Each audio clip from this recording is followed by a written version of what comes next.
we go. Hey, I bought a farm. episode. I'm out of fingers. Yeah, it's 10. Double digits. Yeah. Double digits. Well, you know, it is July 21st. We've been working on our farms, which is always a nice thing. That's right. We have been to the farms. We have been to the farms. We're working on the farms. We're planting food plots. Got a lot of them in. I got all mine in one day. Yeah. I mean, on the real estate side, June was slow. July has been like nothing but crazy in terms of moving farms, putting them under contract, getting new listings. And so, yeah, I mean, the market for land is a unique one. We've been dabbling in the oil and gas a little bit more. I think we talked about that in a We're learning. past one. Learning a lot. Yeah, just trying to continue to learn. And so, you know, one of the things I think this conversation I think will resonate with a lot of people listening to this is kind of the, you know, what do you look for in a farm? You know, how do farms come into your lap? Like, you know, I know you're still looking, and we've had this discussion multiple times. You know, my Kentucky farm was kind of on a whim. I knew where I wanted to buy in Ohio. It was just kind of finding the right one for me. But, you know, what do you look for in a farm? And then once you get it, like, what do you do? You know, and I mean, we've had at-length discussions about my Ohio one of having a tenant, now kicking the tenant out, now tearing down the house and putting food in, you know, being that's the first thing I want to do. And so we've got a guest today, Kevan Smith, which that name may not be familiar to a lot of people listening, but Whitetail Habitat Solutions and Jeff Sturgis is. And so Kevan is essentially part of Whitetail Habitat Solutions. He's one of the consultants with Jeff Sturgis who does mainly this Mid-Atlantic. Kevin's a Pennsylvania guy. He does Ohio. He just told us he was in the Dakotas, Virginia, Carolinas.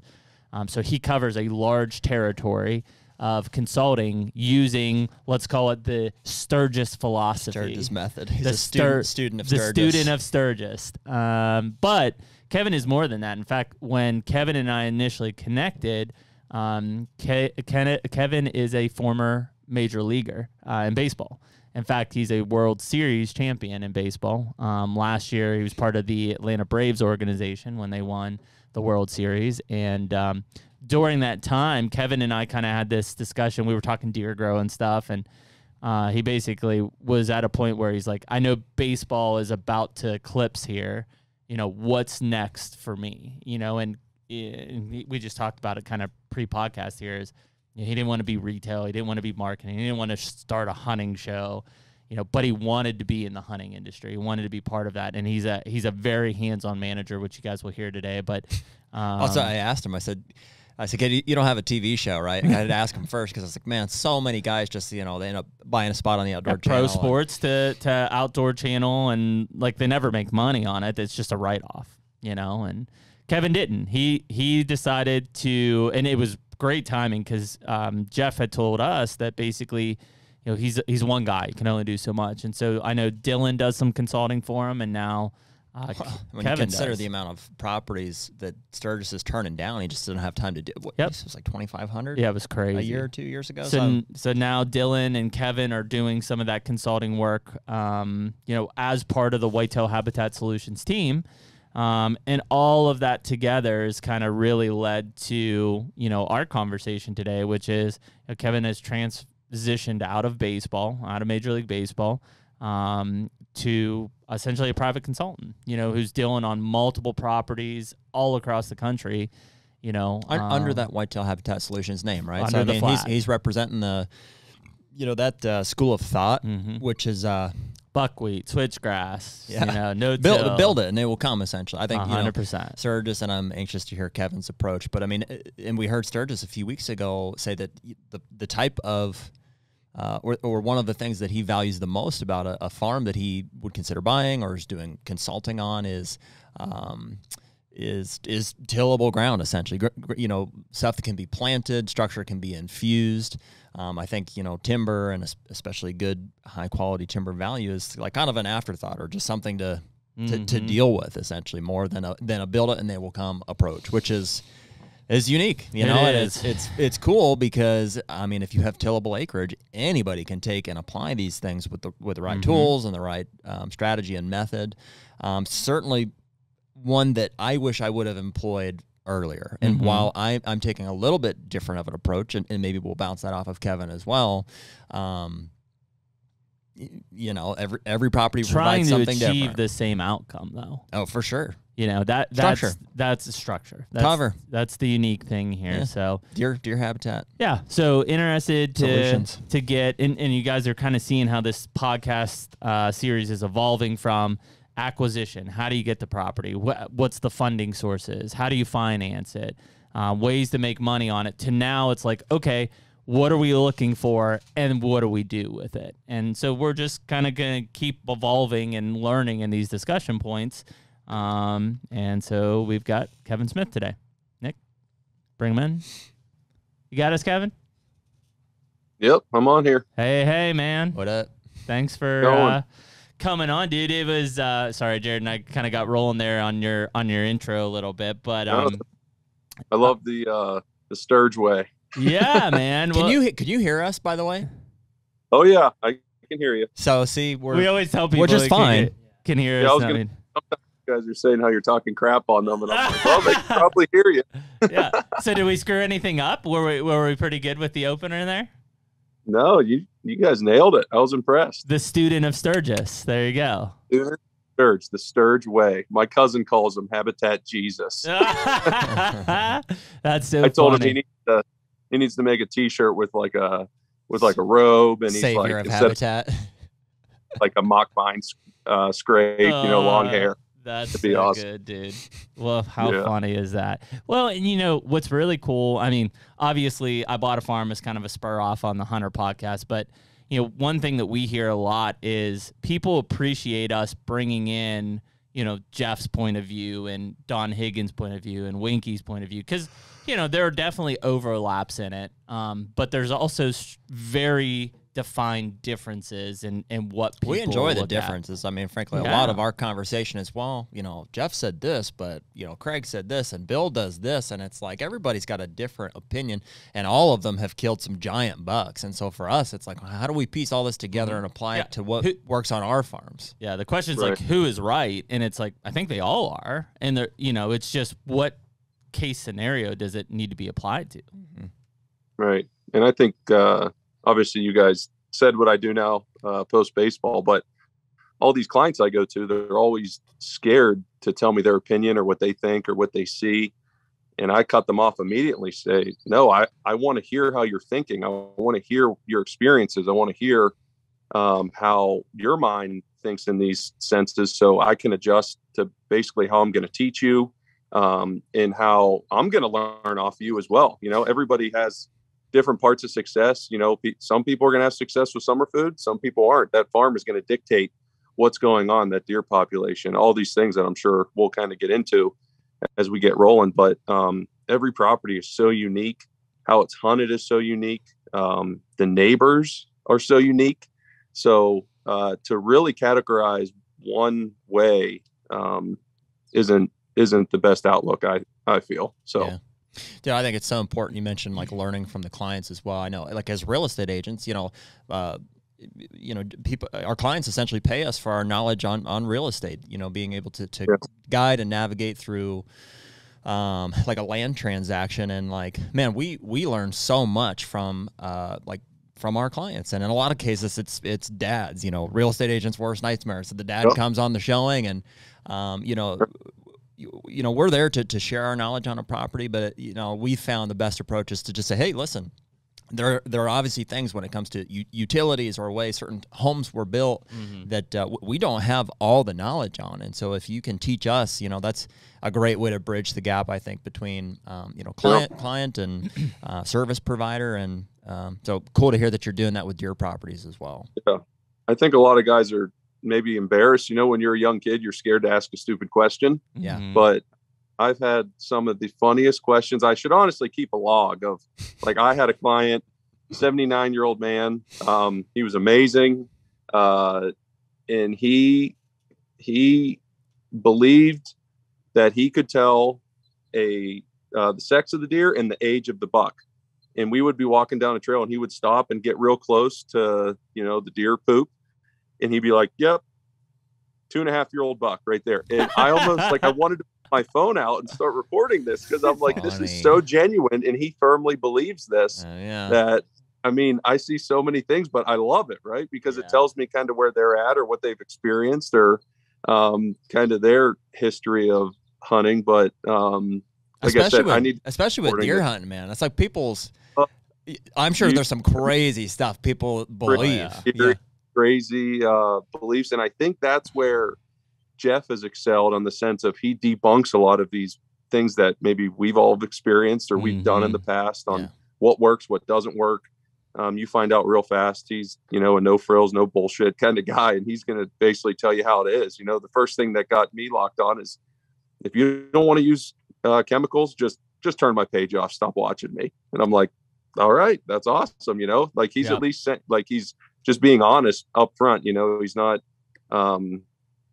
selling you a bunch of crap. That's kind of, what the hunting industry can sometimes do. He's obviously pushing things that he firmly believes on. And that's why I think he's excelling is a lot of these people I speak with, they see right through it. They see that he's a genuine, no bullshit guy that's giving you great content. So, yeah. Well, and I think that, when you start, well, let's take a step back here. I think one of the big things from this, this podcast side of things is, a lot of people listen to this, either own a farm or they want to buy a farm.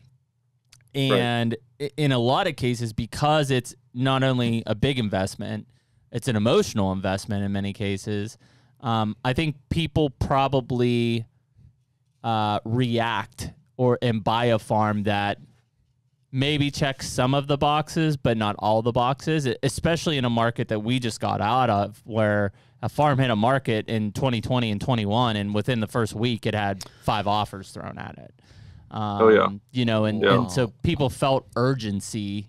I think that we've experienced this, and I'm sure, Kevin, you've seen it too. Like, I think that there's an inclination, a natural one, when you're on a new farm to just think that it's awesome because it's like you haven't seen it before, and you're like, oh, look at these trees and look at this, like this terrain, and us being on so many properties and we're blessed to be able to do that. It's like, man, not every property is a great property, and sure, there are things you can do, I think, to improve it, but I think we see that a lot. I don't know if and Jeremy's the worst at every farm we go on. This farm's amazing. There's got to be a giant deer on it. That's why I want to bring it up. I don't know if Kevin will be able to hear this. I want to send this to you, Nick, and see if you can play it. So I recorded when I walked the farm I bought in Ohio. Okay. The first day. I was like, I need to record and document this thing. See what your feelings were at the time. I think I can Bluetooth to that, Nick. Just so that we can listen to it. Because Kevin, I want you to hear this and see if it sounds familiar on that. Is your Bluetooth on? I think it's on, yeah. I have to be the pessimist in the relationship here, because I know every farm we go on, Jeremy's gonna be like, "Oh, look at that's a giant buck track." I'm like, Right. Yeah. Yep. Well, it's funny because this is probably going to be a common reaction that that people have, I think, as you start to look at properties or you start to feel properties. As you're looking for this video, just listen to you guys talk.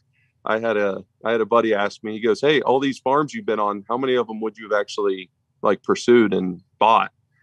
And I'd probably be in the 50 or 60s this year, and I bet maybe 5. Really? Isn't that crazy? Crazy. And Kevin, do you think before we get it, because this is great, Jared and I have said the same thing. Now that we're in real estate and getting on more properties, do you think early on those first properties you're like, okay, this is a good farm, this is because you're young, you're naive to it, you're new. The more properties you go on, all of a sudden you hit a farm and you're like, this is a killer farm. Oh, big time. Yeah. You see everything you're looking for and you're like, wow, man, do you even know what you have? Yeah. And a lot of times they don't. Or I've got this comment, at the end of the day, when we're going over the plan, they'll be like, I probably shouldn't have bought this, huh?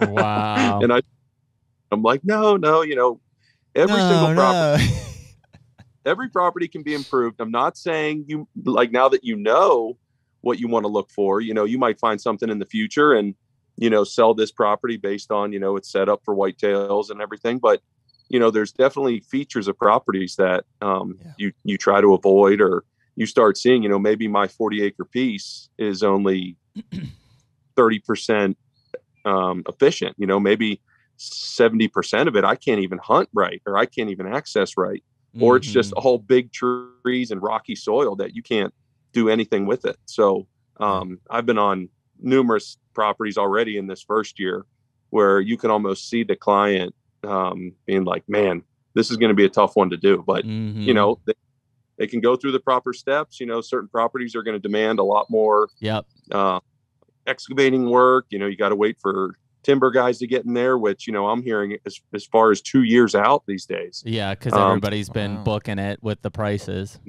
Big time. So,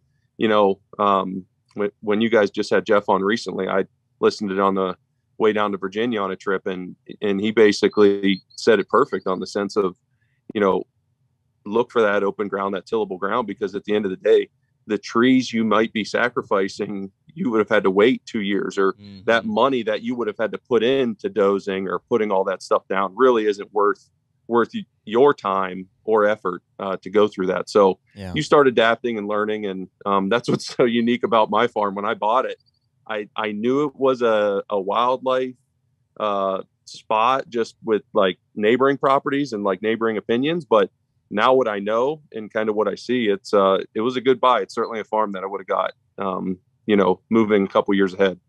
That number, you said you'd have bought 5 farms out of like 50 or 60 is even crazier when you consider, this is like, should be the cream of the crop. These are whitetail guys who bought a farm to hunt more than likely, and, have taken the step to reach out to a habitat specialist to say, let's take this to the next level. And so for you to come back and say, man, I'd only bought 5 or 6 of those. Imagine on the grand scheme of real estate, maybe that turns into 1 out of 50 or 60. Absolutely. And a lot of the concern, I would say out of that many this year, I would say about 15 of them are fairly new hunters, or they hunted when they were younger and now they're getting back into it. So they're very like young in their ways of, so it's good, right? I love teaching at the lowest level.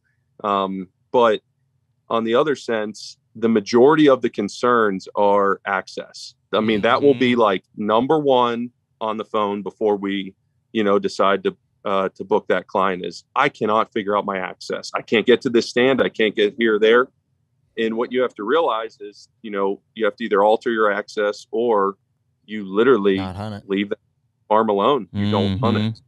And to tell somebody that they can't hunt a section of their farm, they kind of, they don't want to hear it, but when they hear the benefit, or even sometimes approach it on the sense of, hey, if you really want to hunt this spot, throw a cell cam in there, and let's call that a strategic or a like a one-time mid-November.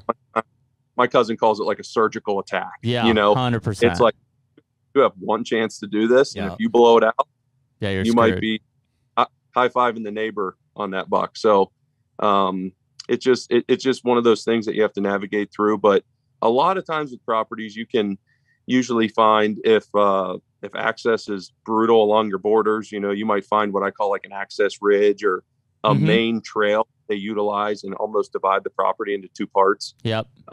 But there's certainly ways around it. And I've even encouraged guys, I said, listen, this farm will hunt 100 times better if you figure out this access. If you go down this ridge and up the other side, it might take you 45 minutes, but the benefit you're going to see on holding the daytime activity of that deer is going to be well worth your while. And a lot of clients get so caught up in, well, that walk is going to be brutal. And I'm like, you do it 2 times a year, literally, right. And I think a lot of people forget that. So there's ways around it, but when you have 300-foot cliff drop-offs, you're probably not going to access over that. So there's definitely a lot of unique features, but you start noticing these things. And I always have this talk at the end of the day of now you're starting to learn what to look for, access, cover, edge, open terrain for food plots in advantageous locations. Is there a good diversity of timber? Just all these different things start really coming into play. And it opens your eyes to the world of really what you guys are doing, obviously with whitetail properties and selling properties. So it really whittles down the number of like, not just huntable spots. So it's like you have kind of, I don't know what you call it, like a database of you know, let's call it from a deer's perspective. Here's the areas that deer are going to use on certain winds, certain times of the season, certain food source circulations or whatever. So you have, you know, X, Y, Z. Okay, these are good spots that deer will use. Right. And that is, you know, or once you reach that point of understanding access and stuff, is here's from a human perspective, from a hunter's perspective, the areas that are huntable, accessible, you know, maybe these things overlap. And when those two are kind of gridded over one another, you're left with like a fairly thin line. And maybe that line changes throughout the season to say, you know, early season, these types of setups are doable, rut, doable, late season, doable. And it's like, it's, and then overlap that with, and we talk about this a lot, especially weather, which, you know, we think is one of the major factors of movement, et cetera, obviously complemented by pressure, wind direction. Some people feel the moon, we don't, but, and so you're left with like, it's this one or this one on any given day. Very precise. It's very precise. Yeah. Well, and I think where people have to come to terms is that your expectations on a farm are always going to be way higher than they should actually be. Meaning, yeah, I've got 9 sets hung. I got 10 trail cameras, cell cameras out there, you know, at any given time. Ultimately, probably when it comes down to like, let's go get them, there's 1 or 2 spots that I can get to and maybe have a good chance of killing this deer. If I try to do anything more than that, I'm going to do more damage than actually having a successful chance. And that's a tough pill to swallow, man. Like I got 130 acres. I tell people, you know, I'm not shy about it. Spent $370 grand on 130 acres in Southern Ohio. Access is one of my big issues in that I am set up nice to where everything that I accessed from the property is basically coming towards with having like a westerly wind in my face. So if I'm thinking about those winds that I'm likely going to be hunting, I'm accessing with wind in my face. That's good. Isn't that crazy? Dude, take that into consideration and say half of the properties out there that exist are easternly facing. Let's say a quarter of them are easternly facing, a quarter of them are northernly facing. Go around the circle. And so like if a prevailing wind is from the west, you're whittle it down to a quarter of the farms right out of the gate and on the world have access from just that wind standpoint alone. Yeah. And that was something I brought up to the real estate agent. I was like, because he was asking, you know, what did I like so much? Because I mean, I was on this farm fast. And I said, well, man, first of all my road frontage, my cabin, all my access, I'm coming and moving with a westerly wind in my face. And he's like, well, what's that mean? I was like, it means I can get to a lot of this. Didn't know that? Had no idea. No idea. And again, it's just people people looked at it and said, well, yeah, the easiest way is to walk right up the gut up this field. And it's like, no, dude, the easiest way is for me to hit that ridge, walk out here, have that westerly in, and be able to catch that buck coming back from that food to the ridge to bed. You know, and they just, there's still limitations on that farm. Like I have 2 cell cameras in the farthest back corners. That's where that big rub is. Farthest back corners. I probably won't ever be able to hunt those spots, but I have surveillance there. I bet you'll try. You're damn straight I will. If I get a big buck back there, I will make that surgical attack to go back and you know. And if I blow it, I blow it. But I will make an effort to get him. Right. At least you know he's back there. Yeah. And I think this was a while ago. I really haven't heard Jeff talk about this lately, but if you go back in the archives, he used to always push, you know, get a camera on all 4 of your corners or 100% all your far corners to see who's coming in and out of there. Yes. And I've stuck with that, and it's been pretty eye-opening to see what bucks I'll see up there and not so much on the interior of the property. You know, the other big thing with that, Kevin, is a lot of people, because of the way their property sits and structured, is they won't visit those corners or those property lines in the furthest back very often.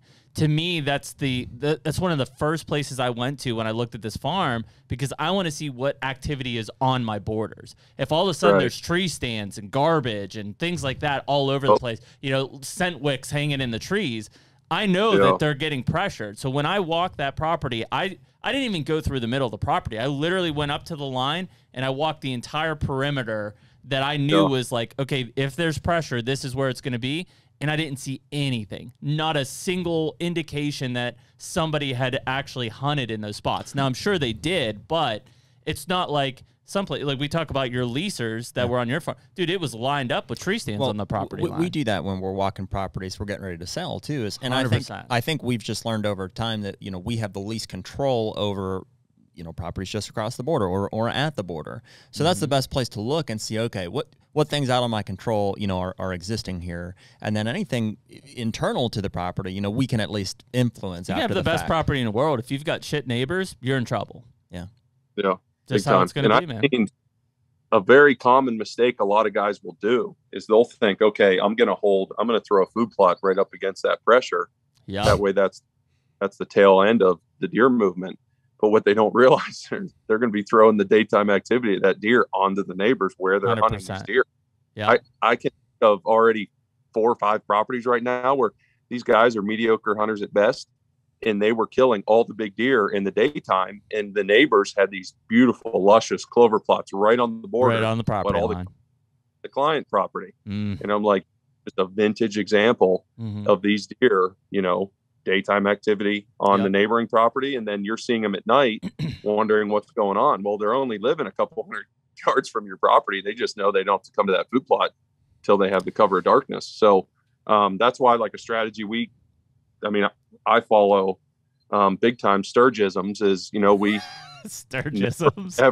never want to put we never want to put food next to high pressure or anywhere that we're expecting neighboring hunters to be, even like improvements, right? Like even like a timber cutter putting tops on the ground. You never want to do that along those high pressure areas. Like, I'm actually getting my timber marked out right now, and what I'm encouraging is almost an 80 to 100 yard buffer.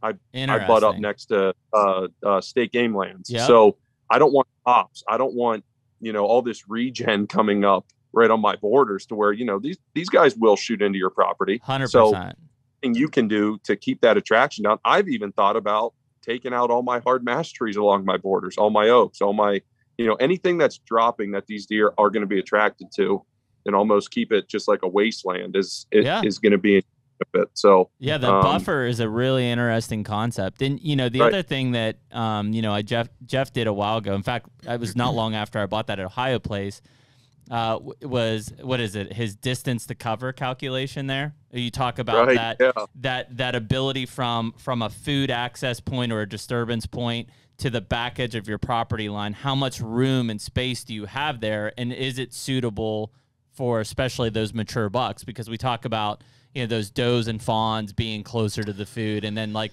basically those levels deeper. Well, here, so full disclosure, that has been the hardest piece of circuitry or whatever for me to like connect in my brain as far as like your sturgisms. It's because I know, well, it's because a lot of your farm sets up, I think. Sure. Because it's island. And maybe you could make an argument it's just a mess. And so on my farm anyways, I have a really tough time connecting the dots of, okay, here's bed, here's food, unless I have a situation where there are some obvious ones. Here's a ridge, we've clear cut it, they're bedding there, they drop down into a ravine, they stage, they come up to this food source, and then off from there. There's a few of those, but overall, like, man, it's just a smorgasbord of like all of them are overlapping. It's like, oh, food plots here, and and it's fragmented in your area. You know, your woods and fields and pasture is fragmented. Where, like, I know, Kevin, your farm where you're at, and probably like where my Ohio one is, like, I've got more timber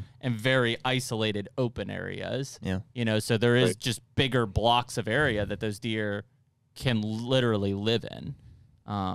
Consistently. Like recently, I was on a property on the Ohio-Indiana border. He was a big like grain farmer, did chickens, pigs, all sorts of stuff, but his layout was monster ag fields with anywhere from a half acre to an acre and a half of cover. That's it. So, you know, you just have to accept in that scenario, these deer are going to stack on top of one another. You know, there might not be as effective of a layering as we're expecting. And that's just based on the terrain and kind of what's available to those deer. But if he can create that small amount of cover, to the best ability, you know, he's obviously going to hold more deer than neighboring properties. But that's where, we encourage to give up a lot of those ag fields, sacrifice just a percentage of it to get more depth there, because your ability to hold that daytime activity is going to be enhanced by just, getting pockets of switch, or, even if you start, dogwoods, or get some silky willows, or get something going, some structure to hold those does as close as you can to that food, and to allow those bucks to slot in behind it. But every spot's going to be different, and everybody's going to experience something different. But generally speaking, Jeff's analogy of, Thanksgiving and Christmas, when the wives and kids are yipping and yapping and gossiping in the kitchen, where do we want to be? We want to be in the back of the living room. We want to be down in the basement. That's the same as these old, bucks. That's where they don't want to be, in these big groups, where they're at danger or all this commotion and everything like that. So, and I think that's what you'll start to see when we start doing this regen project with this, 50 plus acres of whole pasture into early successional stuff, is you'll see if those are close to food, you'll see those does and stuff really stage up in there, and those knobs where the woods then connect and go up, that's where your bucks are going to start bedding, and you'll see that stage come I'm going to end up paying one of you guys to come out here because I'm so curious. Like that setup, I wish I could take you out to where I have a food plot where I had exactly that. I had open pasture. We'll come out. Yeah, dude, you're like 40 minutes from us or less. We'll come out later this week. It'll be fine. Yeah. Say, come meet me out here. We'll crank out some projects, but exactly that. The open pasture turned into goldenrod, and then young soft maple, locust, just really cool stuff. Young poplar that I can go in and now manage that through hinge cuts. I threw a bunch of spruce in from Howard's nursery this year. Oh yeah. I can do pockets of switch whenever switchgrass ever comes back to, earth on prices. But that's exactly what I'm seeing. My food and the dozer in there. And now I have, a big ridge that all these bucks can now slot up in on that, where interesting. And they were bedding up on the game lands because it was open pasture. So they're going to walk through open pasture. Now those does and younger bucks are going to slot into my cover in my timber. And then those bucks are going to even go even higher up on that ridge, where they're going to be exposed to obviously public land pressure. So there's just a lot of cool things you can do, and really design your property, especially when you get a timber guy in there. Like the guy I'm using, his opinion was, I'm going to do a hard cutting right to your border. So when that early succession comes up and everything, it's going to be a wall. Well, what do deer love? They love edge. So those deer are going to be right on my border. Right on the border. Right on that edge. And I'm like, no, I want that edge 80 to 100 yards within my border, to really make those border hunters question their content. So different mindsets, different strategies, but it's just really cool. I mean, you would get all fired up if you came out and saw this. So we'll come out eventually. We're in that county all the time. Are you in Washington County? It's in Cambria County, just outside of Evansburg. Yeah, gotcha.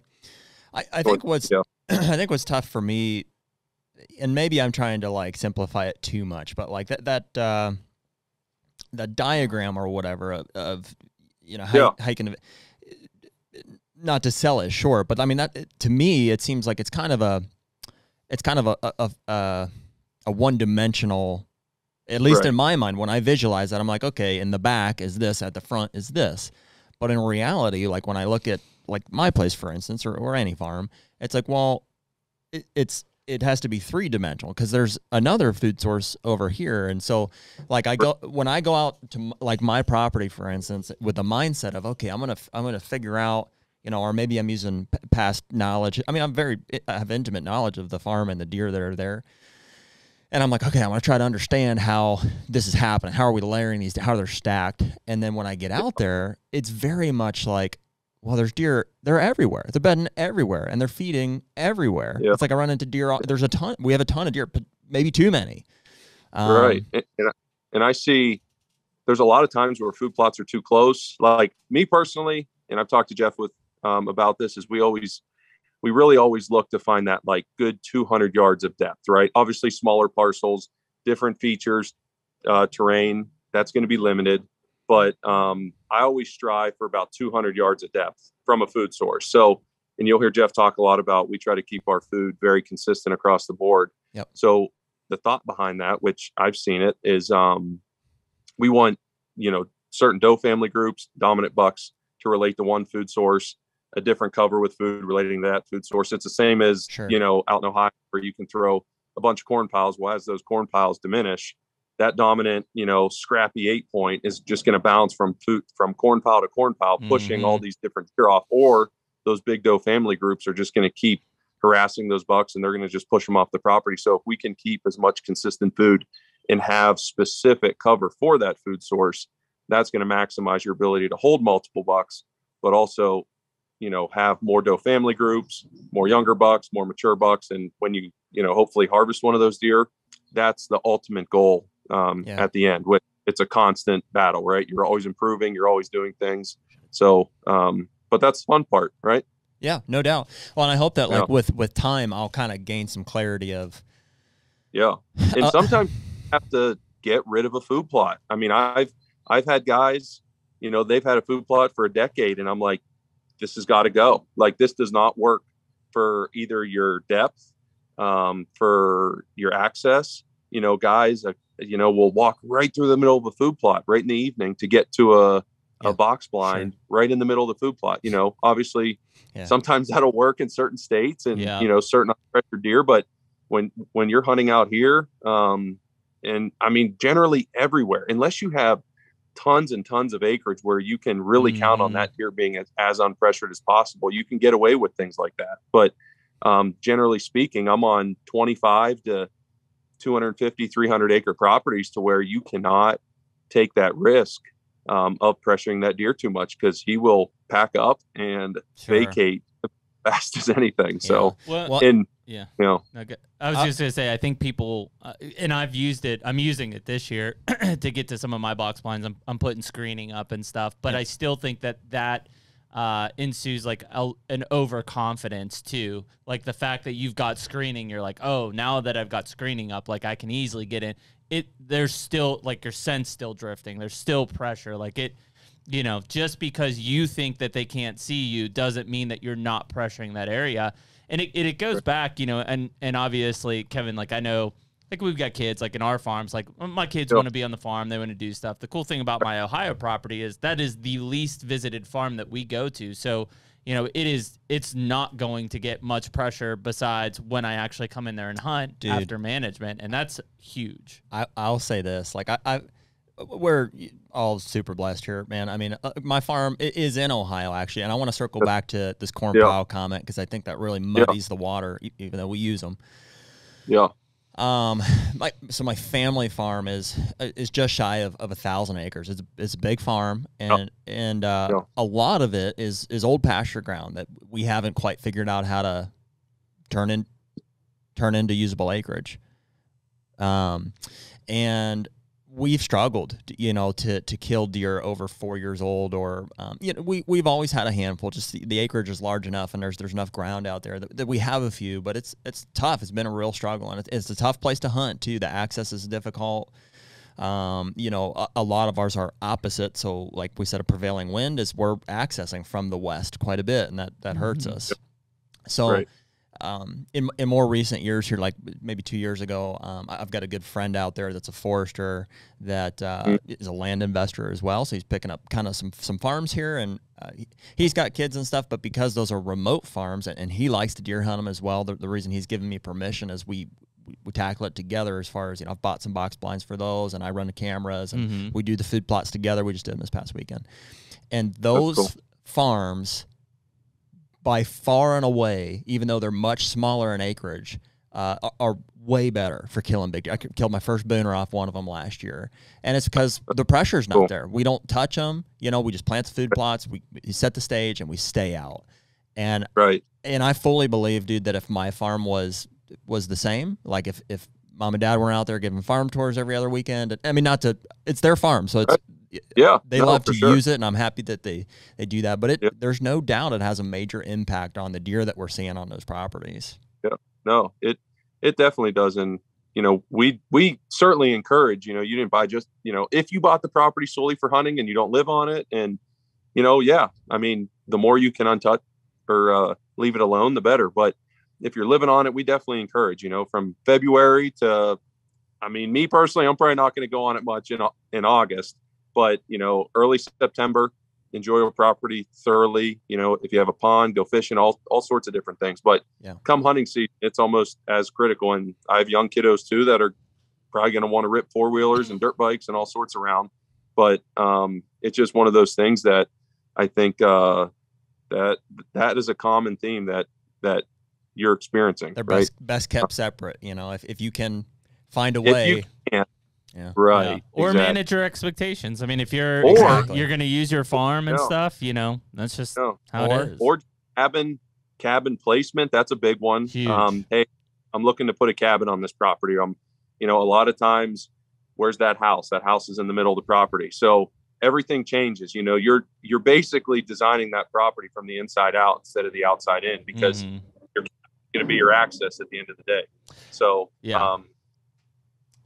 so one of the things I think too, Kevin, is like, obviously we're talking about like, let's say the perfect case scenarios. How can we manage this? You know, the potential for 1 out of 50 farms to be like that farm.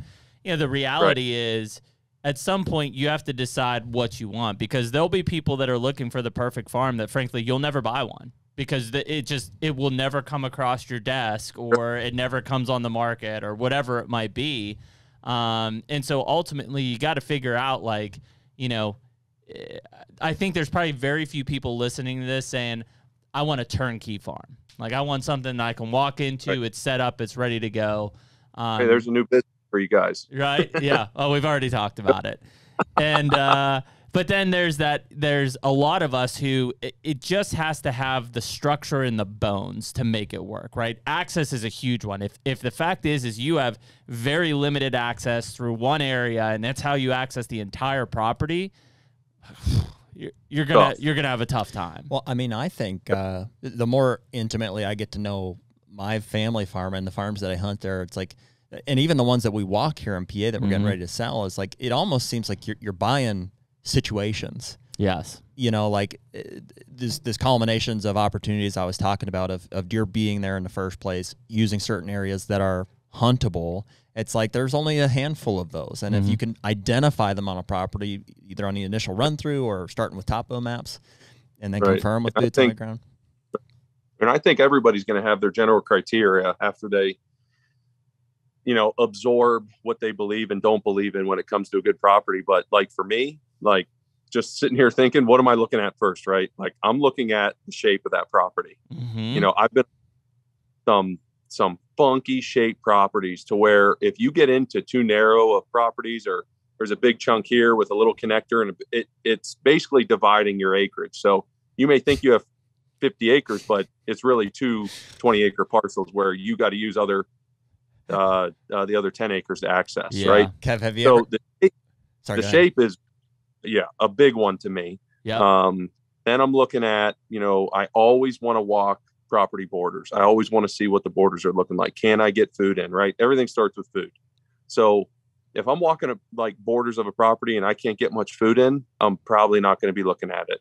If it's too steep or, too rocky, if you're seeing big boulders everywhere, that it's going to take, massive amounts of excavating work, probably not going to be that appealing to me. But there are, you never want to discourage anyone from buying properties, but at the end of the day, there are tons of properties out there that you can make it work. You can do things, you can knock trees down, you can go in and get things going to your advantage, but bordering features are always what I'm looking for. So like you'll hear Jeff talk about, I bought a property and I haven't been on the interior in 3 years, right? I haven't seen, 30 of the 50 acres because I just don't care, because I can get to my borders. I can hunt bordering food, bordering improvements, whether it be mock vines, water holes, whatever state you're in. But those are 2 really big keys for me, and access, right? Access is huge. And you never want to rely on a neighbor for access, because you never know what's going to happen to that neighbor. If you have access through the neighbor for the time being, great. But you always want to be working towards accessing on your own property and not relying on anybody else, because things will change in the future, right? So Yeah, that's huge. Have you ever seen anybody that like thinks they have an awesome pinch point on their property and it's because their property lines go like this? Yeah. And it's like, no, it's not. Just because the map looks like that doesn't mean that the deer not can your see pinch it. Something I battle constantly, and it's almost every single trip, which is fine because I probably would have done the same, is, hey, look at this deer trail. And it's always going from a neighboring to their property. And what I call that is like random lines of movement, right? Everybody gets caught up in all these random lines of movement. Yeah. Well, when you property and get things in the right place, those lines of movement are going to change drastically. Like you stick a corn pile anywhere on your property, those deer are going to start, motoring a trail to that corn pile. Yeah. So it's the same as food plots. It's the same of any type of attraction, to where we want those deer movements to change. And, I'll say if we set a stand up that's, kind of close to one of these high traffic areas that a client finds, it's like, listen, we're not hunting those deer, but let's look at it as an added bonus if they end up tracking the path. But we never want to anticipate or predict neighboring deer movement. And that's something you also always want to look for on properties, Kevan, one of the things that, at least when I was looking for, not so much my Kentucky place, but did you find that, by the way? I have it, yeah. I'd like to watch it. I'll tee it up in a second. I was going to say, how much did you rely, and maybe use your own farm as an example here, man. How much did you rely on past history of deer or deer hunting on that farm? Like when it went to actually purchasing it? Yeah. So funny story. I actually, when COVID hit with baseball, I was able to dive into possibly finding a farm, to build a house on and raise our family. So when we got sent home during spring training, I just hit the ground running. And there was basically 2 properties out here that were essentially recreationally used. My good buddy out in Montana, he does a little PI work on the side. So he was able to, reach a database to get me some numbers and contacts. And you don't even need that. You can go to the courthouse. You can find tax addresses, numbers. I mean, we could talk all day about some stories that I have about how I've dug in ownership. And, basically I became my own PI, private investigator, figuring out who these owners are. Because a lot of these people aren't actively selling their properties. Right. And that's what you guys are doing, right? You're trying to find these people that want to sell their properties. Yeah. I call myself the hearse chaser now. I just go in the legal journals and wait for somebody to die and their estate to be posted. And I'm like, they're ready to sell. Yep. They're ready to sell. And I've seen that. Those are the people that a couple of years ago said, I'll sell when I'm dead. And we're like, we'll be there. We will be there. When I see your name in the paper, I will be there. Yep, I'm waiting for you. Yeah. So basically, this family had 2 farms out here, both fairly large tracts. I got caught up in the other one that was, basically 70% ag fields, because it was beautiful, right? Big ag field properties, beautiful, so timber, but it was chopped up like crazy. Pieces all over the place, a main road running right through it. But, historically, it's been a good deer hunting spot because of the ag, right? You could go up with a rifle and get a 200, 300, 400 yard shot on these deer. So I bring my really good buddy. He's in the Pennsylvania Game Commission. He comes out, evaluates the timber, and then I take him to this other farm that I now own to look at the timber to see if I could kind of mesh them together and buy both farms in one. And he goes, I know why you want to mess with that other farm. This farm is the one you want. And I'm like, what do you mean? He said, man, look at the habitat, look at the diversity, look at the edge, look at the overgrown pastures, look at the terrain, look at, there's just such a wide variety of, things to hunt, whether it be tree stand, box blind, ground blind, all sorts of different examples. And he started showing me this, and it just really started opening my eyes to what he knew, but also now to what I know. Is I'm like, man, he was about as critical into my farm purchase as I could have ever asked for, because he opened my eyes to what I essentially was looking for, which is great habitat and deer cover. Now I'm still pursuing that other property. We've killed some decent bucks off of it solely because of the ag fields, right? You set up and rifle in a ground blind or a box blind, and it's a great farm to bring buddies and friends onto. But what I'm designing and building on mine now is, it's really starting to show its benefits 3 years into it. So cool. Really cool stuff going on. It's awesome, man. Yeah. But right. Yeah, and to kind of finish that story of how I got it, I ended up becoming buddies with the family. They came out and met my wife and kids, and their biggest concern was that it wasn't going to get cut up and, Sure. developed. It was, we hear that all the time on the real right. estate side. So, we were able to work something out to where, and this was kind of a strategy that I had to take because it was the only way I was going to get it, is they got it appraised. And unfortunately, it got appraised from a neighboring county that literally the appraisal number just was so unrealistic for this area. Sure. And obviously, a lot of people aren't capable of just saying, hey, this is what I got. This is what I can write you a check for. But that was my strategy. I literally, came up with a number, which is what I was kind of saving through my career, knowing I wanted this down the line. And I said, listen, this is what I got. And it was drastically lower than what it appraised at. And they basically came back and were like, listen, we really want you guys to have it. And it's yours. And I got it. Are you saying it appraised super high? It appraised really high. Yeah. So it was about, in this county, it was, this farm's like 187 acres, and it appraised it close to like 450, which is going to be really hard to get around here. Just not a lot of people are going to come in and get that. Mm-hmm. I mean, it is partially like old, like strip ground land. So not much value, right? Mm-hmm. The mineral rights come with it. The timber's pretty decent. Dude, but we hear that all the time. We hear people complaining about strip ground that are looking for deer hunting. I'm like, what are you talking about? Like, it's good. Some of the best deer hunting ground there is. It's good. Oh my gosh. Like Levi Morgan, right? Yeah. I was just up at the farm on July 4th. I mean, a significant portion of it is strip ground land. I mean, it was That's what like, you want. it just reminded me of my farm with autumn olive and Yeah. all these awesome side cover, a lot of browse on the ground. But a lot of people want to eradicate that stuff and get rid of it. Where's all my hardwoods and, desirable trees? And it's like, screw that stuff. Like, this is the stuff you want. Yeah. But ended up, like at that price, and then just, almost half of what it appraised at. And it worked. But the moral of the story is create relationships, get to know that owner. If you want something bad enough, you'll find a way to make it work.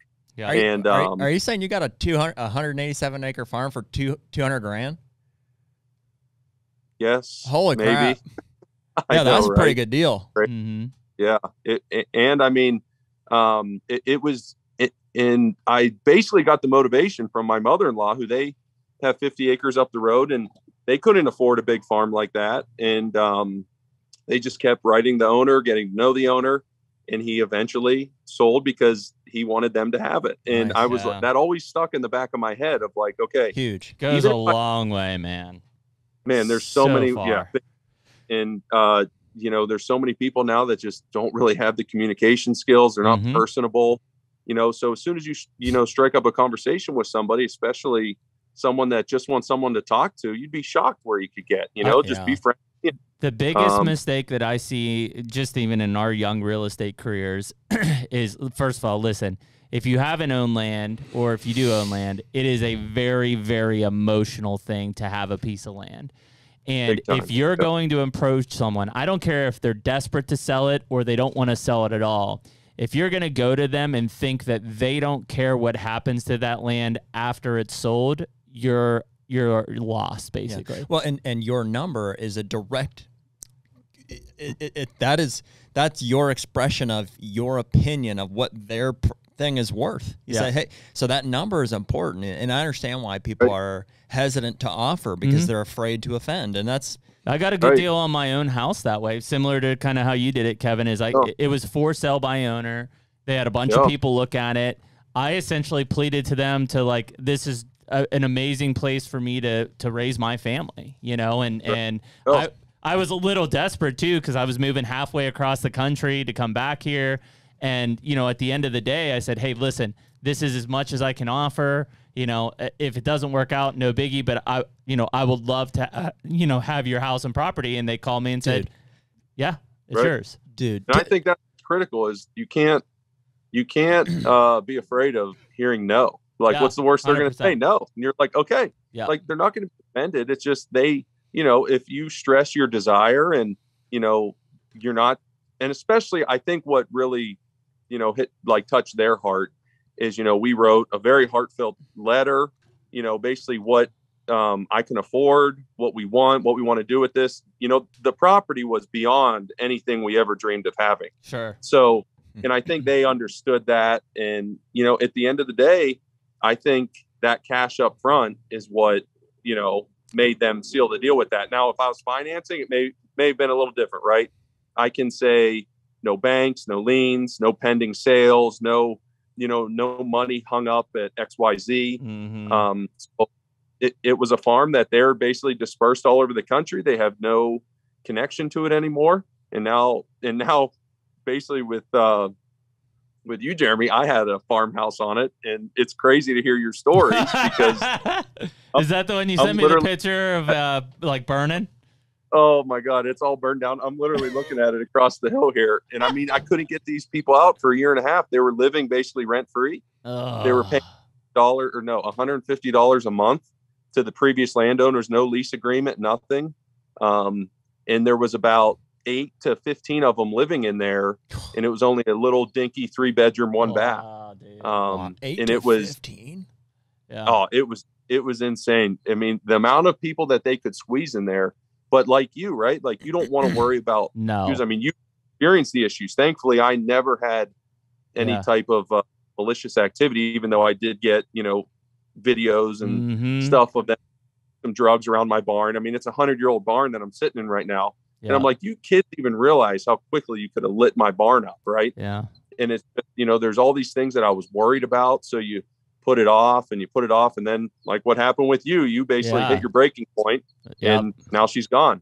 So I eventually had the police involved, and they tried desperately to squeeze every day out as they could. On the 10th day that they were supposed to be out, they, ironically got COVID. So per government, they were like, well, we need 14 more days. And I'm like, man, talk about people just being able to find, every single thing that they can to stay. But I mean, the house was a wreck. It was a hoarding house. Why someone would want to live in that environment blew my mind. But I know I was willing to take that on with obviously the benefit of the farm and getting right. But when I started hearing your story with this, I was like having horrible flashbacks to what I've been going.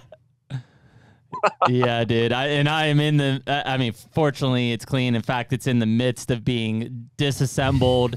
One of my neighbors who's really good, she's like, hey, can I have the windows? Can I do this? I'm like, you do whatever you want with it. And then I think I'm going to get I'm moving the electric box here in the next couple of weeks. And then I'm hoping that the fire department will come in and do a test run on it and just burn it to the ground. And I would discourage anybody to not buy a property because say a rent, right? I've seen endless examples of very good renters, 100%, residual income from that. Yep.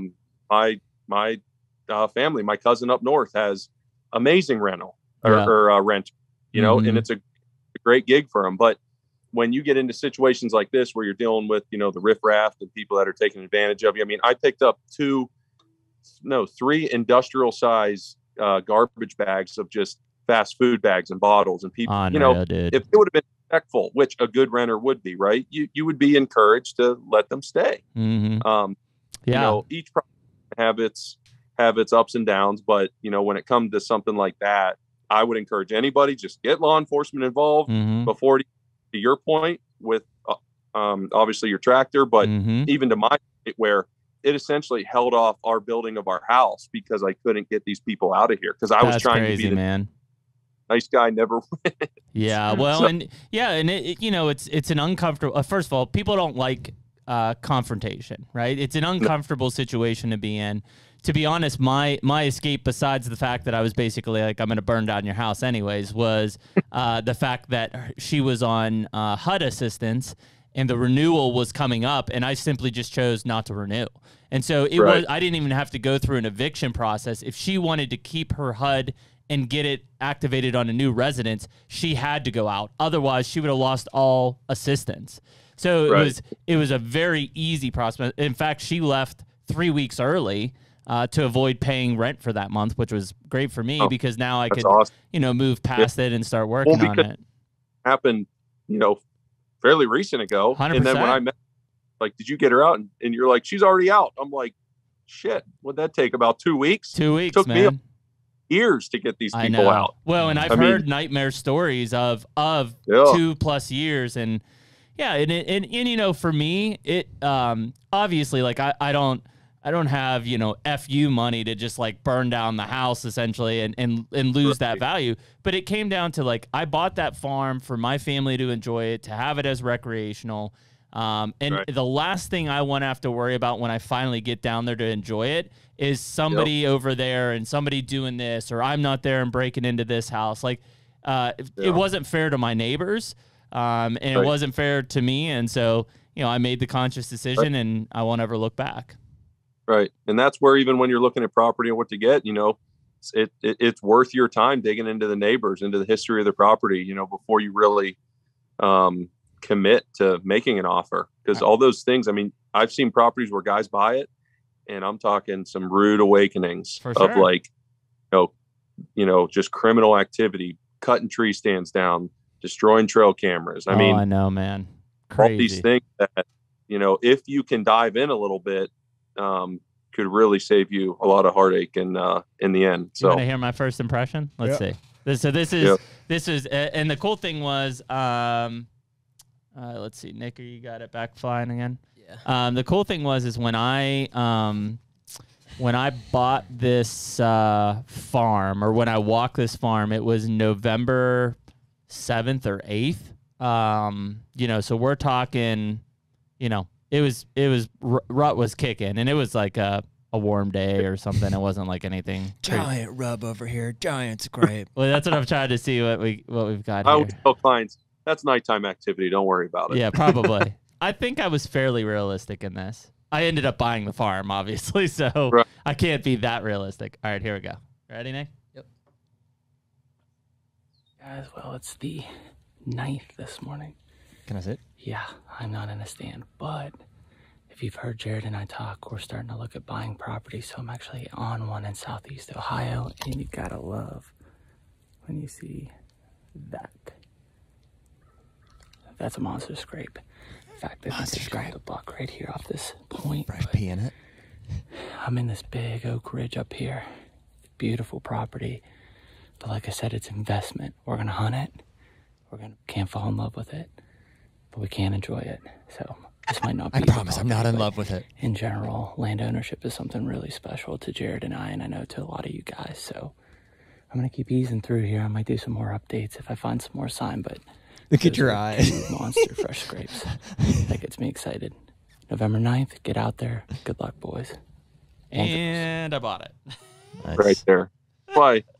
That's why we do it. I love that exciting side of it. Yeah, dude, it's so fun. For people, you know, ask, why do you love it so much? Like, I just don't get it. You know what I mean? It's like, man, it's in there. You just got to let it out. You got to, like, hard to describe. Man. Yeah, it really is. Yeah, and I mean, and again, TBD, right? So you bought it after the hunting season. So yeah, so I bought it. I didn't close until January. You know, and just recently started doing, you know, getting some cameras out. I'm got food plots scheduled here. Well, dude, you got what, week. 6 acres of brassicas going on that thing? Like a giant bottom?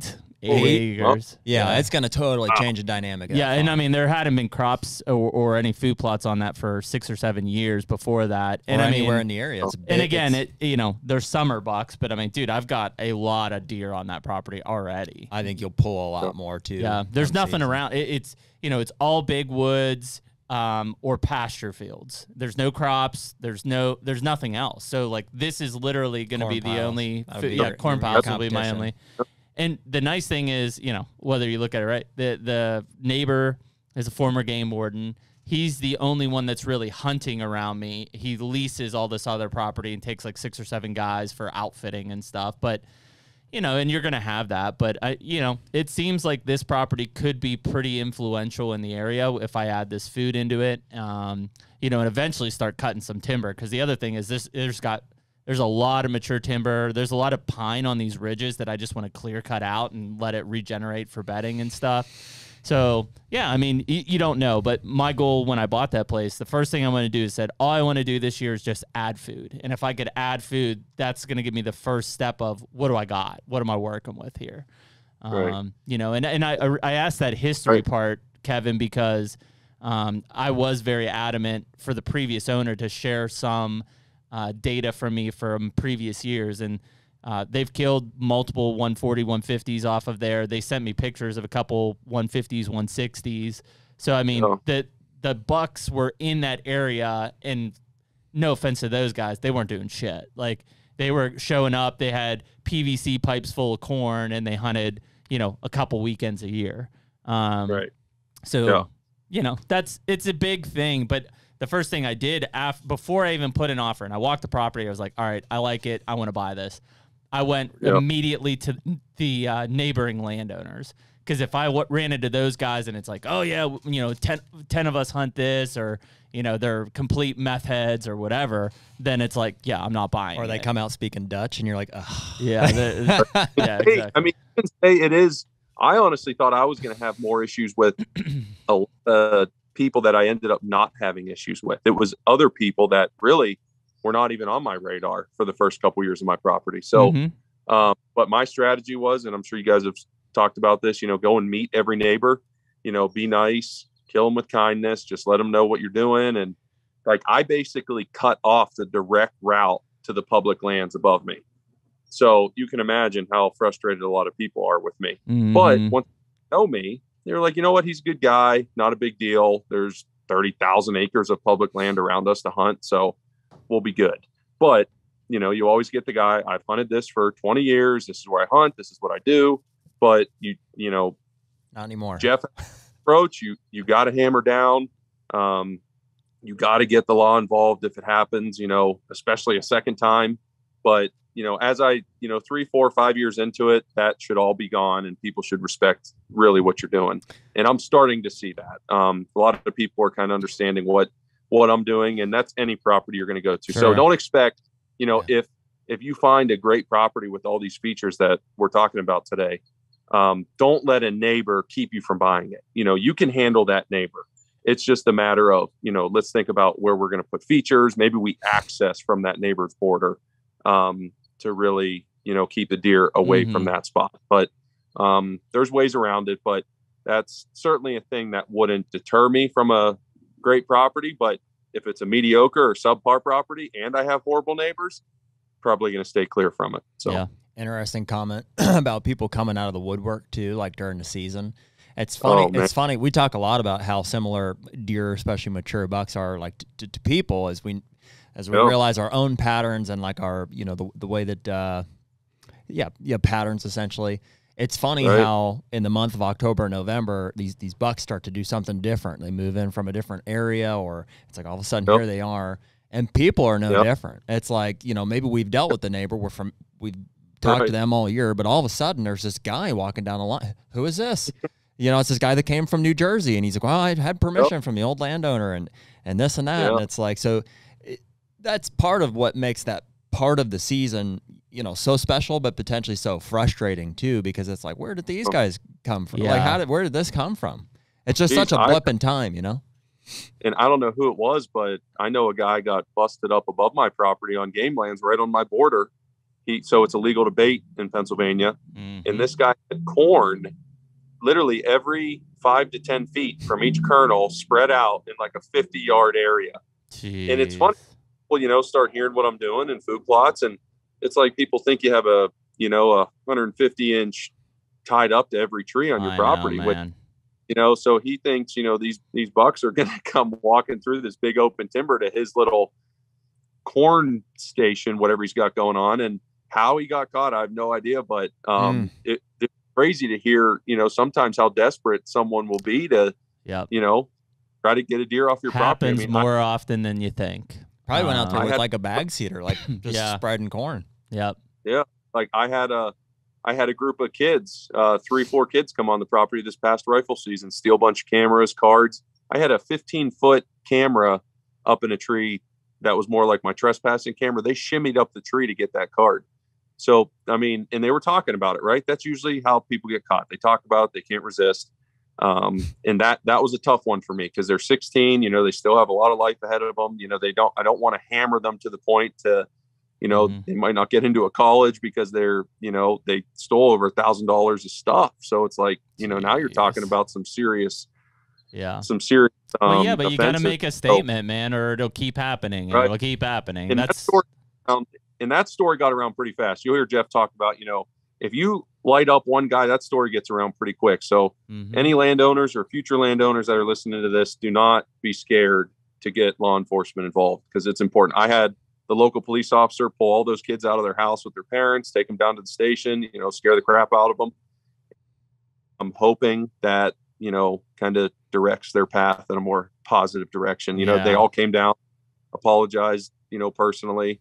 And they were all local baseball players, and they all knew what I did. And Dude. I'm like, what are you guys doing? Like, I understand, thinking you're going to shoot a big buck, but like, now you're stealing stuff. Like, you really want your life to start going south, start stealing stuff and see what happens. Yeah. So crazy, man. But we could go off on a whole tangent when it comes to trespassers, but the general theme is do not be scared to get law enforcement involved, because that's what they're there for, right? So yeah, we just have, I think, a totally different concept of it as landowners, and we recognize not everybody is fortunate to own land or to have nice things, that they work for or whatever. But it's like, man, I know we've felt so just disrespected. It's like, for you to come onto my property and steal something like a trail camera is no different for you to like walk into my home and like, take something out of my house. It's exactly the same thing. 100%.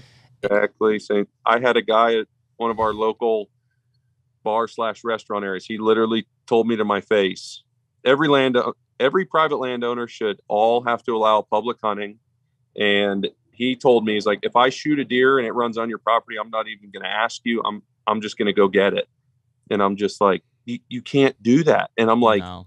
it was comical that he legitimately thought, because we're all in this, for the same thing. We're busting our tail with, food plots and clearing stuff out, access trails, all this stuff all year long. And he was like, yeah, you can do all that work, but I should still be able to hunt it. And it was insane to hear that mindset. I'm like, that's how some people are wired to think, that they don't have to do an ounce of work and they can, reap the benefit. Well, and I mean, Kevin, not that long ago, like my uncle's generation, he's 57, 58. I think like that was the case like back in the day. So that's call that 2 generations ahead of me. Yep. And that was when bow hunting first started kind of taking off, and no landowners cared. They were like, yeah, go for it. And so my uncle tells stories of like, man, we didn't have to ask anybody. Like, we could just go for miles. And like he in today's day and age is like discouraged or frustrated with the fact that all this land is privately owned, and now it's posted. That started happening because you have people stealing stuff, and like, we're trending towards a time now where everybody owns their own piece of land, or is aspiring to. And and a lot of the properties I'm on now are, hey, I just closed on this a month ago. Let's get this dialed in.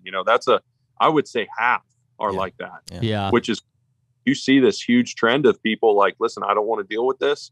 I want to have my own part or my own piece of property. And Jeremy, exactly what you said, like the analogy of like, I'm not coming into your bedroom and taking your things, or, wanting to nestle up next to you. Like, that's exactly what it is. This is our home. Like, I don't want you to come in and just randomly shooting a gun or doing stuff around where my kids are going to be. And it's, it's hard for people to understand that. I mean, it's until you really own land, like you guys said, you really don't truly understand it. Sure.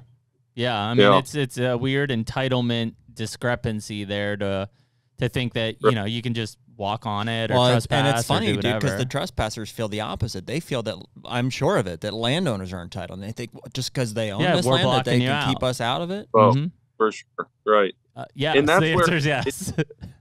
And there's so much public land. I mean, especially in Pennsylvania. I mean, there's a pile in Ohio. I mean, there's public land everywhere. It's like, people want it easy, though, man. They want to be, if you've got food plots and stuff, that's the easy button for them to say, well, if I just put myself right here by their food plots like that, and it's like, you didn't put in the work, you didn't put in the money, you didn't do any of that, on public land, you don't have that, and it's like, that's why you bitch. Well, here's... I had a... go ahead, Kevin. No, go ahead. I had a guy tell me after I bought my property, now I got to learn how to hunt again. And I'm like, what does that even mean? Yeah. He had his spots, and that's where he went.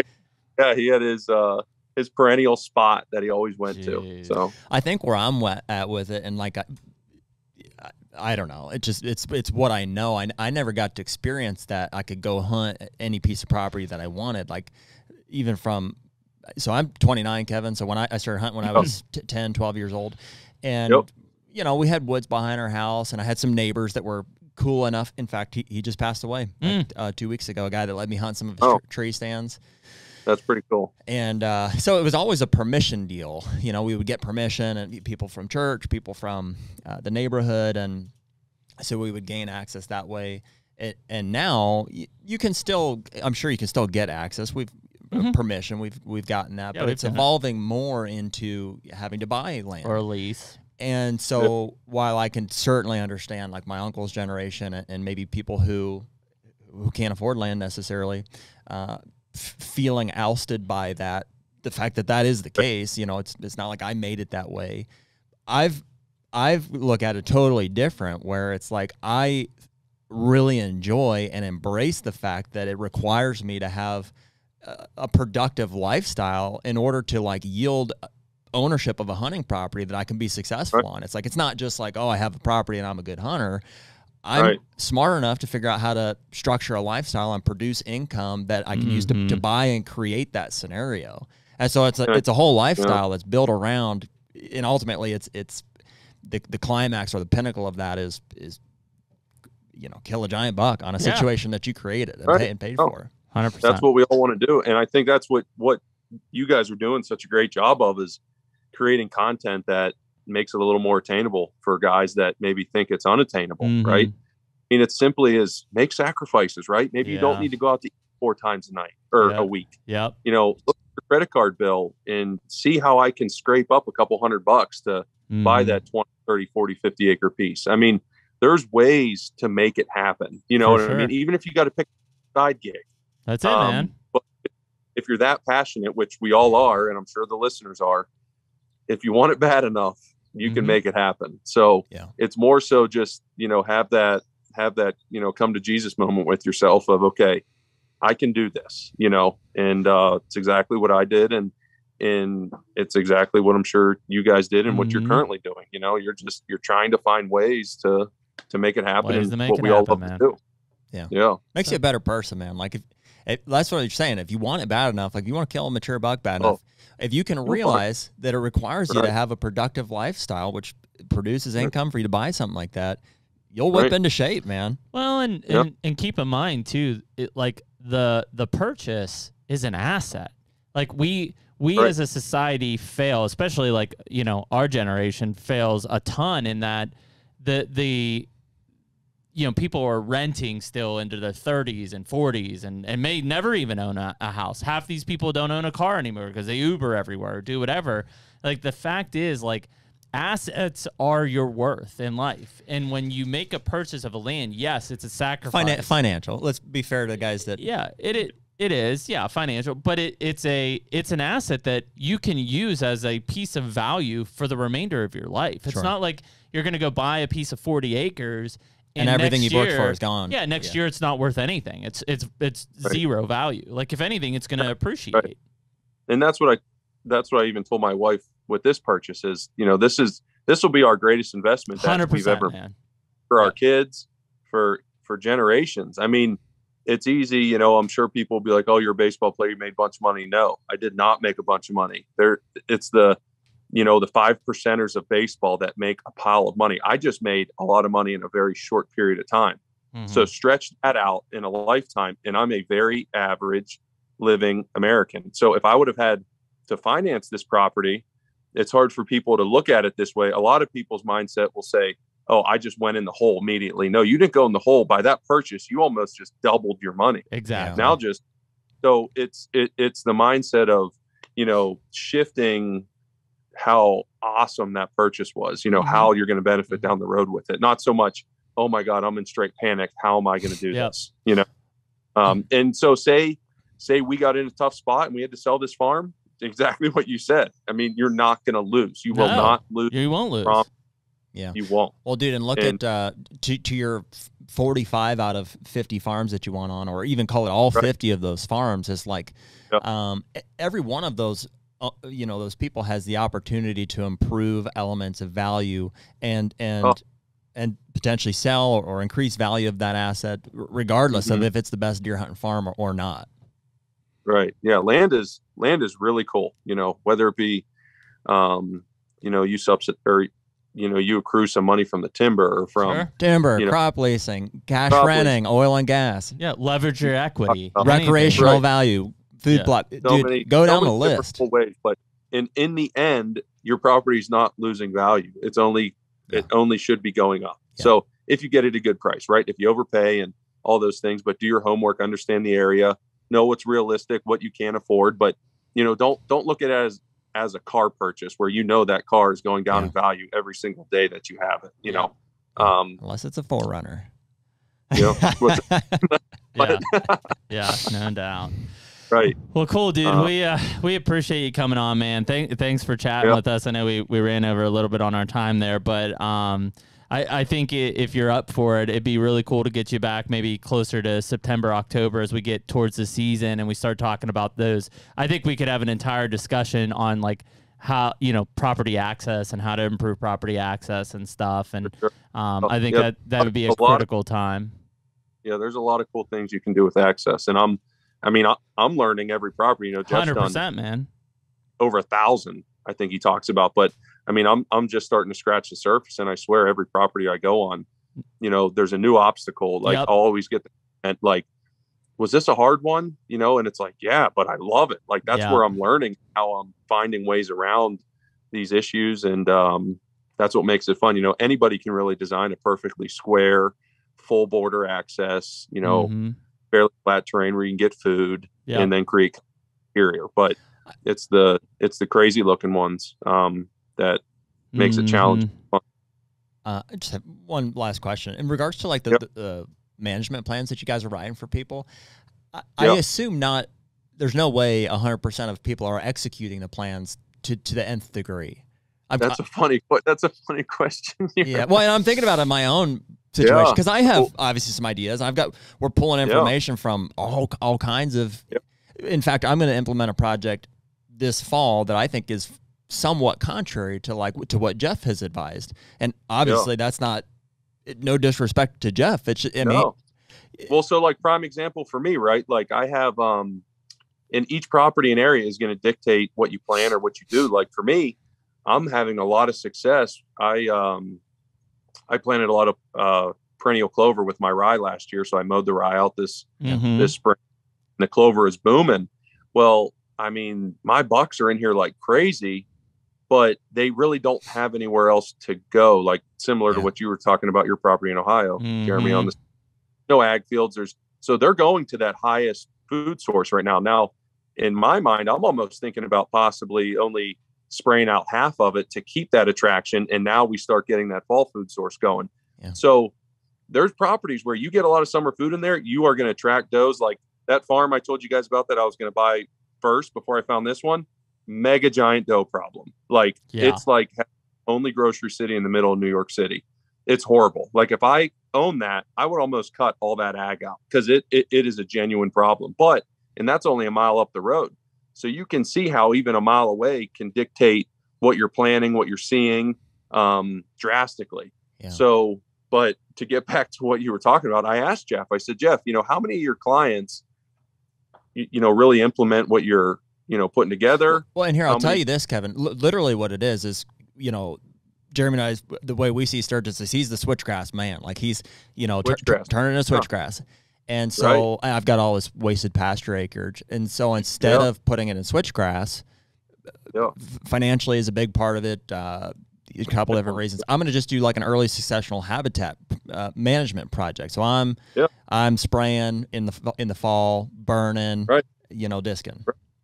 And a lot of times you can even cut a lot of that switch in half. You can just do some pockets. You can just do some strips. Like you don't really have to think about covering that whole area. And it's more so, I always encourage guys, maybe work on just a little section to see if you can get switch. Great point. Go. Don't go out and buy 500 pounds of switchgrass and think you're going to terminate it like Yeah. a winter week. Well, that's where winter I'm round. looking at this 1,000-acre property like, how am I going to turn this 1,000-acre property into a mecca? Yeah. Realistically, I should be looking at 100 acres at a time. Yeah. Like plan an acre of it and see if you can get it to go. And if you have it figured out, then it's like, okay, now I know when I need to spray, what I need to look for, when I need to mow.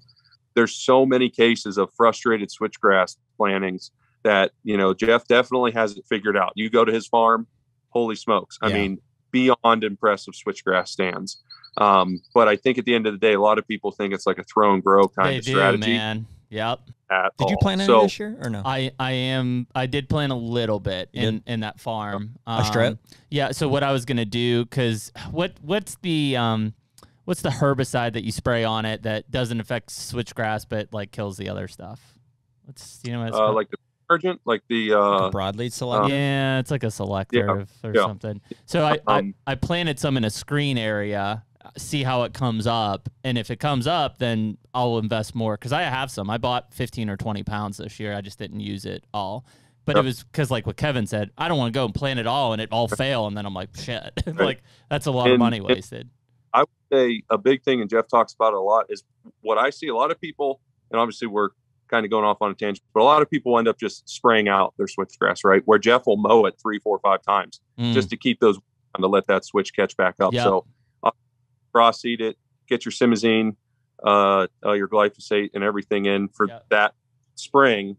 And then you might do only 1, maybe 2 sprayings, and then you might mow the rest of the summer to allow that switch to catch up. Then that following spring is when Jeff may hit 1 more spraying of simazine. Yeah, but he's ultra careful with spraying, because if that switch is coming up at all, you will smoke that stuff with the glyphosate. Yeah, so yeah, that's a big one. But no, like back to what I was saying, about 50% of guys actually do the plan and stick to it. 25% will do it year 1 and then stop, and then the other 25% I think just want to hang out with Jeff. Yeah. Well, Kevin, if people, because I mean it sounds like you're traveling all over the place, if people want to get a hold of you to look at their property, I mean how do they do it? Do you have any availability? First question. Yeah. Basically how this all evolved is, like, you have known Jeff for years. And when I was playing, I think Jeff started noticing how passionate I was about this stuff, and he started sending me plans. Like, I'd be on the road and he would send me a bunch of plans from that week's trip, and I'd, dissect them and questions, and we would talk about them. And I think I never in my mind ever thought this would be something I would be doing. I think, it was just a way to occupy my time. I had a longtime big leaguer tell me when I first got drafted, you gotta find a hobby in this game. And well, here's my hobby, right? So I just dove into it, my whole 11 years. So he would send me plans, we talk about it. And then I think, as I was starting to see the end of the career, and then baseball hit the lockout, he called me up and was like, is this something you might be interested in doing? And ended up going on some trips with them. I think he built some confidence with seeing the plans I was designing with him. They were very, very similar. And it just started evolving, and started doing Pennsylvania and Ohio, and I'm bouncing around to different fly-in states. Just drove down to Virginia. But really, I would say things really start picking up come, the hunting seasons, right? October, November, December. I really didn't start booking until April and May, and I still almost filled the whole book up this year. So I'll probably, visit clients through September. Usually the easiest way is to just message Whitetail Habitat Solutions. You get a hold of, her name's Jessie. She's phenomenal for Jeff. She's a big part in why this business is starting to grow for him. But she kind of handles the logistics, and then she connects the clients to me, and then it's basically off and running from there. So cool. I mean, obviously super easy to find Jeff on YouTube. It's the first thing that pops up when you type in whitetail. It just tracks right to his website and gets them in touch. I mean, I have an Instagram account that I really haven't used in a while. It's called Off Season Outdoors. Probably how you and I got connected. That's how Jeremy. it was, man. Yeah, for sure. And it was more something that I wanted to just show kids and everybody that there's so many professional athletes that hunt and fish. And I mean, I'd get on a club and geez, half the team hunts and fishes, but no one talks about it. Nobody talks about it. Yeah. It was more of a platform for me to really show that and show people that there's a lot more going on in the sports world when it comes to the outdoor side of things. So there was an opportunity there, and I still might pursue it in the future, but Obviously messaging me on that is always something that's possible, but usually just going through WHS is the easiest. So can you remind us, Jeff shared with us a while ago, but I kind of forget, just rough availability and like pricing. How much does it, how far in advance do I need to reach out, and like roughly what's it going to cost me to have somebody out? The guy I saw in Virginia, I talked to him was like 10 days ago. So, and I went to all his property, a week later. Cool. So like fairly close places, I can get to you pretty quick. If it's more like central, I mean, I'll basically categorize Ohio in general, because it takes me a good 4 or 5 hours to get there. So I usually try to clump, 3, 5, 6, even up to 10 to 12 clients in one trip. So I'm not kind of buzzing back and forth. But if you're within that like 2.5 hour range from like Johnstown, Evansburg, Altoona area, I can get to you pretty quick. But when it starts branching a little further out of that, or obviously flying clients, those are usually 2 to 3 day trips. But generally speaking on price, if you're under, I would say 150, 130 acres, it's $2,450. When you start getting into the bigger properties, it usually becomes a longer day fee. I'll be there till, maybe 6, 7, or 8, and that's $2,950. I know Jeff's prices are getting close to $39.50, $4,000. So that's where, you may think you're getting maybe a lesser knowledgeable or, experienced guy. Don't undercut yourself, Kevin. Right? Like what you're getting it. And I explain to guys is you're obviously saving money, but you're also a direct connection to Jeff. Sure. So if you have questions, if you have anything that you want to ask him specifically, I mean, it's one phone call away. Yeah. So all these plans are overseen by Jeff and Dylan. Any questions or anything that kind of comes up with me, always went to them. I think my first 30 plans went to them, and very minimal changes. Whether it be maybe, hey, let's try to add a stand here. But what they don't get is you might not be able to based on that terrain. Yeah, you were there and saw it. Mm-hmm. Right. And that's why these phone conversations or these phone consultations don't work, because you need boots on the ground. I mean, I can come up with endless examples of what I thought a plan was going to look like, and versus what ends up becoming. I mean, I remember whenever Jeff and I went to go on some trips, and I would like draw the plan up before we got there, and he was like, "Don't show me that. I don't want to see it. It will look completely different than what you said." And I was kind of like, "Dang, man, you didn't have to be that hard on me." But now I see what he's talking about. Like, you just can't assume what it's going to look like from an aerial, and like that's something that people will realize fast, right? They'll waste 4 or 5 years, a decade on trying to figure it out. And don't get me wrong, it is, you are able to figure out your property on your own. You watch his videos, you understand concepts. Baseline is food, travel corridors, access, stand locations. All these things really start coming into play. But what it becomes is a huge jigsaw puzzle that you're trying to put together. What a huge advantage, Kevin, I assume it would be to meet with a landowner who has experience and knowledge of their own property, maybe even has had some success. So if I have you out to my place, I'll be like, dude, we've been hunting this for 6, 7 years. Here's the deers we killed. Here's, my opinion of their range. Here's how we did it all. Here's how we've success and failures in the past. And you're like, here, let's get it across the finish line. Here's where we go from here. And past knowledge is as valuable as you can get, but also guys that don't really know much, it's almost like a blank slate, right? So you never want a guy from, not knowing too much. I encourage guys before the visit, get to know your neighbors, maybe walk the property a little bit, familiarize yourself with maybe some tree species, things like that, but don't get caught up in too much sign. Don't get caught up in what you're seeing from the neighbors versus yours, because all that is going to change once all these things start to get implemented. So, and you guys make yourself somewhat available after the fact? I realize you can only answer so many phone calls, but so after you've done a consult, is there a period of time where it's like, here's my phone number, call me?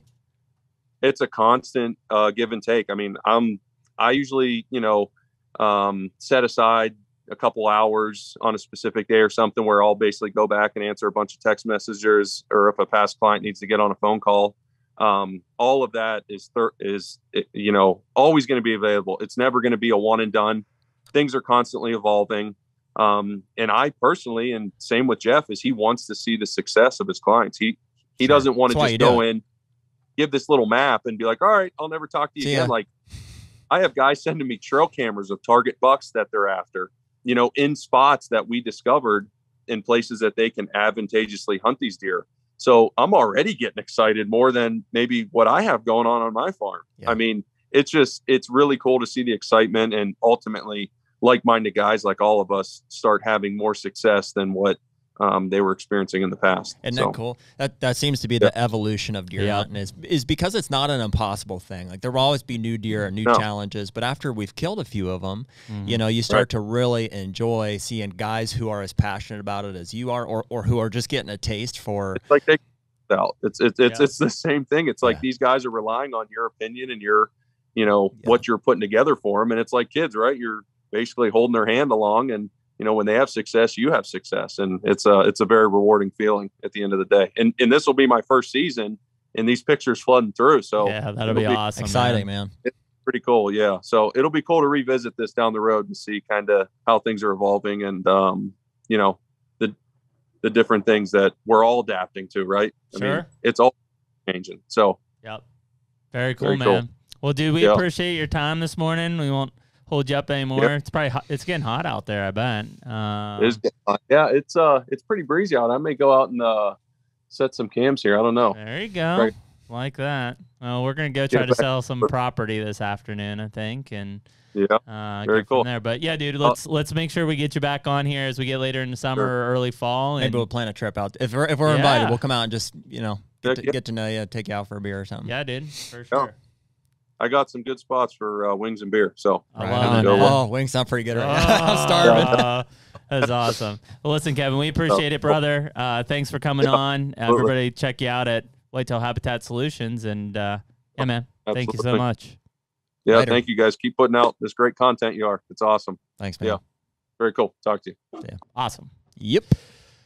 I mean, a ton of stuff there, but really, it's just there, dude. When somebody's passionate about deer hunting, it just clicks, man. Well, and you got to be thinking about. I mean, think of the stuff that Kevin's seeing and he's talking, and Jeff is bringing up. Like, when you may not find the perfect place, but you got to check at least a handful of these boxes. Otherwise, you're going to buy something, you're going to invest a lot of money and time, and you're going to be disappointed with the results.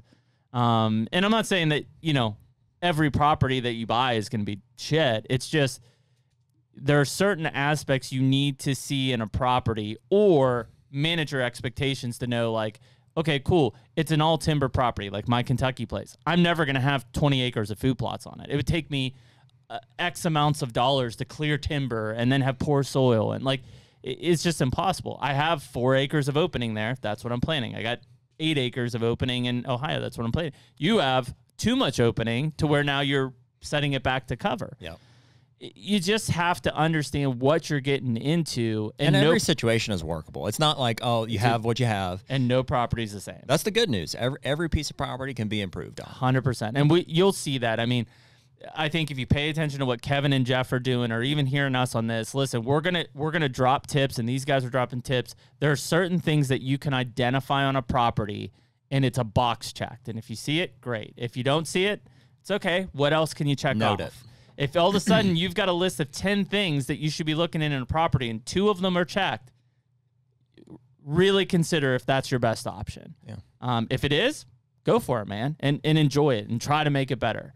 But if you can look at a property and check 5, 6 of those check marks out of 10, you're on your way. And if you're waiting for the 10 out of 10, odds are you're always going to be disappointed. And that's it. That's what it comes down to. Always be improving, always be willing to give effort to get it better, and you'll be good. Yeah, man. Well, and dude, consider, like, you know, your purchase price, like, yeah, you know, $3,000, $2,500 might sound, it's a lot of money, you know, for anybody. But when you consider purchasing a farm and you may be spending $2,000, $3,000, $4,000 upwards, you know, $1,000. Man, what a small price to pay for some perspective on what you're getting there. 100%. You know, it's something that, you know, granted, I don't have $3,000 to throw at it right now. Well, we talked about it. But like next year, consider giving up a box blind maybe to say, 100%. Hey, listen, what's more valuable, like a single box blind or some perspective on your entire listen, property? dude, I'm a wildlife biologist. I went to school for this for 7 years. I will have, Jeff and I have talked about it. Don and I have talked about it. I will pay just to have a second set of eyes come out and just tell me. Now, whether I apply it doesn't matter. Well, that's why I asked about it, because are you going to be pissed if you come out and tell me what to do and I don't do all of it? But just to have a fresh set of eyes who's never seen the property, who's simply going off of what they see and experience on that day, it's very, very valuable. And all of a sudden, they may show something that you're like, son of a bitch. Yep. And I fully expect that. I'll come out. I'm just so curious. I'm so curious what they think. Yeah. I think it's worth it. So cool. We appreciate you listening to this episode of I Bought a Farm. I'm going to go try to sell a farm right now. I'll be right behind you. All right. Later. If you enjoyed listening to this episode of the I Bought a Farm podcast, make sure you check it out every other Thursday night on Apple Podcasts, Spotify, Google Podcasts, YouTube, and any other place that you might find your favorite podcast.